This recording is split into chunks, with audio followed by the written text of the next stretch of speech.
Our friend John Cass, johncastnews.com, has a piece out about what I call the Bolsheviks versus the Mensheviks in the over the question of whether or not to save General Secretary Joe. The Bolsheviks obviously want to save him, and the Mensheviks want to move him out. And of course, a lot of people subscribe to the opinion from John that I'm about to recount, that Obama is the master manipulator pulling the strings behind the scenes. John writes, the Obama-led coup against Democrat President Biden, even the witless MSNBC host Josh Scarborough called out Obama for his political coup against Biden. Biden himself says the pressure on him to withdraw comes from the elites, which is a clear reference not to Trumpian popular sentiment, but to the guy who cut his political teeth backstabbing his way through the sewers of Chicago politics. Here's how Biden spells Obama, E-L-I-T-E-S. Yeah, I agree with that. Yeah, that's true. But the whole idea that, as John writes, that Obama is a silky operator. That's what he calls him, silky operator. He is a master composer. But if that's true, how do we have such a cacophony? This was orchestrated from the outset, and this is the composition you produced? I'm supposed to be impressed? I know people know. Yeah, George Clooney is Obama talking. I got it. And Scarborough and these, yeah, I got it. And Obama's operatives, and now they're out publicly saying the same thing. John Favreau, Obama's speechwriter, saying, yeah, I saw him at the Clooney event, and George Clooney's description of him not being the Joe of 2020, much less 2010, and so forth, blah, blah, blah. So now, yeah, it's just safe for them, some of them to come out and follow Axelrod's lead in sort of raising the question. Obama, the silky himself, the Mozart of the American deep state, writes John. But is he? I hate to part company with John here. So, I mean, I agree with him that Obama is involved and he's part of the Mensheviks, perhaps the leader of the Mensheviks, trying to move Biden out. But that he's silky, he's the Mozart of the American deep state, then how do we have such a cacophony? If they knew this about Joe Biden, for as long as we suspect they did, for as long as people have been talking about his obvious mental decline, which is at least since 2020. Actually, you go back to White House Correspondents' Dinners, and you had Joel McHale back in the second Obama term making fun of Joe Biden and his, I don't know, vacuity at least, or if not, his mental infirmity. So there was recognition. They knew. So if you knew and you didn't think that he was going to make the finish line, and or you just wanted to replace him just because Kamala was your pick for VP and now it's time for Kamala, let's move her in, then why did you not manipulate the rules in the primary such that there were debates back then? If this was all orchestrated to expose, they moved up the debates.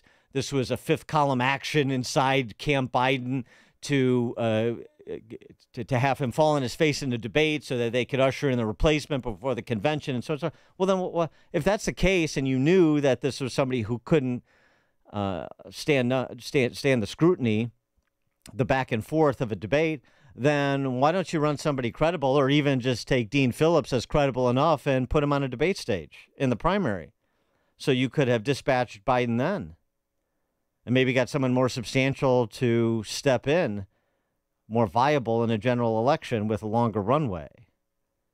This doesn't read like Mozart's music to me. For more on all this, pleased to be joined by Drew Holden. He is the managing editor at the American Compass, and you can read his musings at drewholden.substack.com. Drew, thanks for being with us. Appreciate it. Dan, pleasure's mine, sir. Thank you so much for having me on. Yeah, pleasure. So, I mean, the co-conspirators here are named and unnamed and plentiful. Yeah. What is your take? And maybe this is deeper in the weeds than you want to get, but what is your take on sort of Obama world clashing with Biden world? And Biden world at this stage is basically his family and a couple of longtime advisors like Ron Klain, isn't it? Right. It's pretty skinny. I mean, at this point, I think, unfortunately for them, they've kind of hit the American people with exactly what Biden's cognitive ability is. I think now on too many occasions for them to be able to continue the charade that he somehow has the capacity to be operating as the leader of the free world. And so I think it is. I'm sympathetic to the idea that Obama is kind of working, and him and his camp are working to get him out. But I think at a higher level, it's pretty obvious to a lot of people, Democrats, independents, Republicans, elected leaders left and right, that Biden just doesn't have the mental juice to get it done. And if that's the case, then I think they're hitting a panic button rather than being a little bit more coy about all this. Well, the interesting thing is, I mean, something like 71 to 75% of the American public thinks he doesn't have the capacity for the job. He can't serve another 4 terms. And Right. and the polling has him at 46% recently in terms of the popular vote. So there's a significant segment of the American electorate that is saying, I don't think he has the capacity for the job, and I'm voting for him anyway, Right. like Joy Reid at Yep. MSNBC. Yeah, she said she would vote for him even if he were in a coma Correct. recently, and it was funny too because it wasn't actually on her show. She recorded this very bizarre live video of her like standing outside yelling at people about how they have to vote for Biden even if he's on death's doorstep. Well, right, but I mean, but so I guess my point is, what does that say about the composition of the electorate and um, and the dislike, the intensity of the dislike of Trump combined with, I don't know, the good feelings for Biden? I mean, to the extent that somebody is going to backfill that position, notably Kamala Harris, because that's almost who it has to be at this Yeah. point. And she is going to fare any better. I mean, there are different arguments you can make. I understand that, but first of all, it's completely unclear that she is a better matchup. And secondly, why would Joe Biden defer to her? And by Yeah, extension, Obama, and by extension, Hillary Clinton.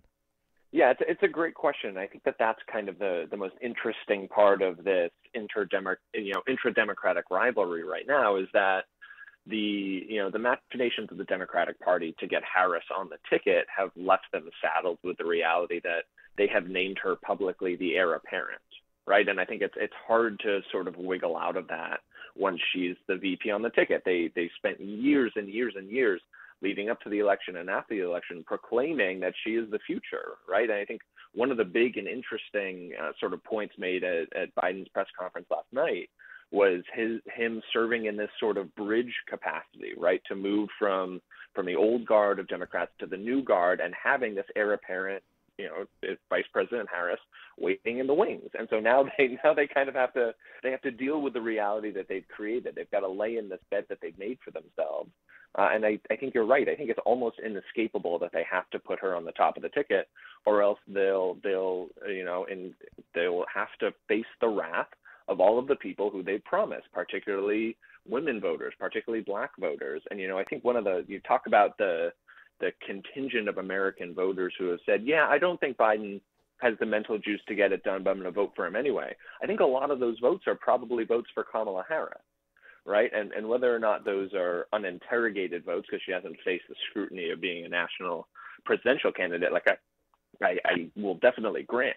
But I think that's probably what helps get him to that low bar of the 45% or so. Well, I think they're largely votes against Trump. That I will vote for a Yeah. houseplant over Trump, and we've seen this before. I mean, we saw this in the midterms with John Fetterman in Pennsylvania. I mean, who Yeah. basically, yeah, I mean, he basically had debate performances that mirror Joe Biden's, and and he wins the Senate race. So, I mean, there's a certain mentality among the base of that party now, which is I will vote for a houseplant over Trump or a Trump-backed candidate. Yeah, I think that's right. I think we've seen, particularly in the last few months, a real fervor among the press writing about how awful and evil Trump is going to be, right? And so you've got all of this kind of hand waving about Project 2025 and Right. the threat of authoritarianism and all of these, I think on their face, pretty bogus concepts, right? And it's also, I think it takes a real level of delusion to be able to look at the fact that the Democrats are prosecuting Trump at the federal level in a number of states. They're trying to put their chief political rival behind bars, and yet they're saying there's rising authoritarianism from the other guys, and so you have to vote for our house plant or else you're encouraging that. Well, see, I listened to CNN after Biden's press conference yesterday, and that's what they were saying. Yeah, and see, here's the Bolsheviks and the Mensheviks. I mean, the Bolsheviks, nicely encapsulated by, for example, Jasmine Crockett from Dallas, who's one of the socialist Spice Girls. This is her yesterday. Right now, what they are trying to do is institute Nazism 2.0 in the United States, and guess what? It's going to be us that's going to be on the receiving end of all of it. So I could go on and on and on about the terrible things that are in there, but the basis of it, they're saying it has to be Christianity. And the fact is, everything has to be really Christo-fascism. Yeah, it's Nazism 2.0. It's Christo-fascism. I don't remember Hitler being a great Christian, but maybe my memory's a bit hazy on that. But so that's what they're doing. Their play is, it's Biden or whoever we say. We'll keep General Secretary Joe because we'll be able to pull the strings if we're the ones that pull him in. We'll keep him. The way that we win is by making Trump box office poison. You have to just pound against Christianity, pound against white heterosexual men, pound against Trump as the manifestation of all that is wrong in the world. Meanwhile, George Clooney's in the New York Times representing the Mensheviks saying, let's have an idea exchange about, the best new energy program. It's completely devoid of political reality. George Clooney's sort of kumbaya approach. This is what's actually going on, which is why that small band of Bolsheviks may be able to keep Joe Biden in the race. Yeah, I think that's probably right. And, I think a lot of people, and unfortunately a lot of American voters, have gotten to a point where they're very comfortable with whatever is actually happening behind the scenes of the White House. I think it's a real stretch for even the most, credulous person to look at what's happening now and saying Joe Biden, with his function at his current level, is pulling the strings. He's operating. He is the one who's calling these shots. And I think a lot of people and a lot of elected Democrats are looking at this and saying this is okay, right? If Ron Klain or whomever, Pete Buttigieg is making these decisions, I'm fine with what's happening now. And if I'm not super fine with it, I'm too scared of the alternative, or I'm too convinced that other people ought to be scared of whatever the alternative is, because it'll keep us in power and not let the evil orange man back into it. Right. And by the way, I mean, to some extent, maybe they think they can slingshot their way past some of these other uncomfortable matters. The things we're not talking about as we're talking about Joe Biden's mental capacity, cognitive ability for the job. Although I can't imagine they want us talking about that either. Let the nation focus on that, but it seems like it's marginally better, maybe according to some of the polling, than talking about what's happening at the border, talking about all but 5 Democrats voting against legislation that would prohibit people in this country illegally from voting in federal elections, which just happened this week. I mean, all that stuff is relegated to page 23B of people's attention span. When it comes to this race, because it's just all focused on the palace intrigue and Joe Biden.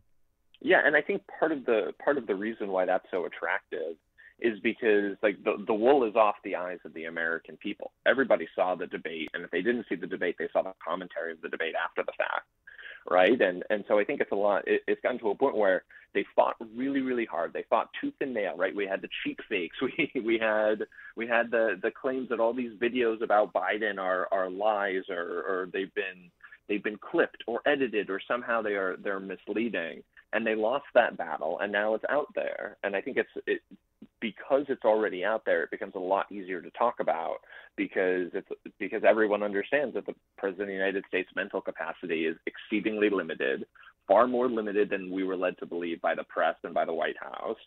And the world has kept turning, right? There's a lot of other problems underneath that, but I think it's easier for them to hang their hats on that than have to get into the policy failures that are accelerating. Yeah, and then you have Kirby and KJP continue to recite their lines, and the press corps is split between those pretending to be aghast and they can't believe what they saw, and those that are Biden loyalists and want him to stay and are trying to prop him up in those press conferences. Very interesting. So I mean, the press corps is part of their party. So like I said earlier in the show, they're split too. There's Mensheviks and there's Bolsheviks in that press corps.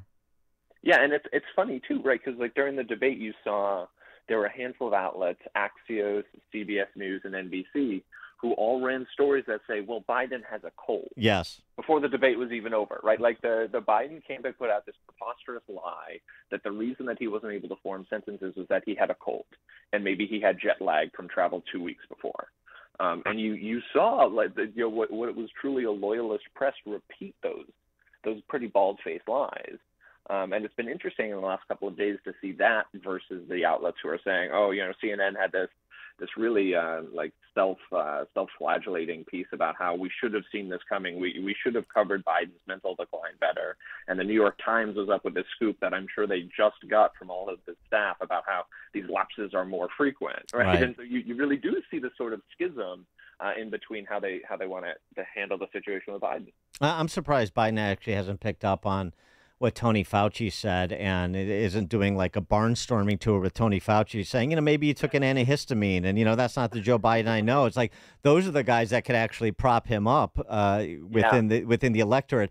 And one Tony Fauci is worth all to that electorate is worth all the no-name congressmen that speak out against him. Right? Absolutely. Yeah. Drew Holden, managing editor at American Compass. Find his writings at drewholden.substack.com. Drew, thanks for joining us. Appreciate it. The pleasure's mine, Dan. Thanks so much. Thank you. He joined us on the Turnkey.pro answer line. Connect with Dan and Amy using the AM560 mobile app. Download it today at 560theanswer.com/mobile. NYPD officer Jonathan Diller's tragic story made national headlines this year. Now, Jonathan was shot and killed by a career criminal during a traffic stop. Jonathan, who's just 31 years old, leaves behind his wife, Stephanie, and